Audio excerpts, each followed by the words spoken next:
Buenos días, hoy te voy a mostrar cómo activar orígenes desconocidos en OnePlus Nord 5.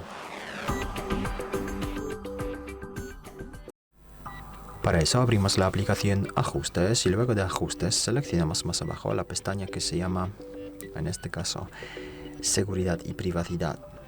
Luego más abajo pasamos a Más seguridad y privacidad. Y aquí buscamos la opción de fuentes de instalación. Y aquí se puede dar permiso a cualquier aplicación de la lista. Por ejemplo, a Chrome hay que activar esta opción, leer el aviso. Está en inglés, bueno, pero aquí pone que al descargar aplicaciones de fuentes externas podemos poner en riesgo nuestro dispositivo. Pulsamos permitir y ya está. Ya después de eso podemos descargar e instalar aplicaciones del navegador Chrome. Muchas gracias por ver el vídeo, te invito a comentario abajo, suscribirte al canal. Hasta luego.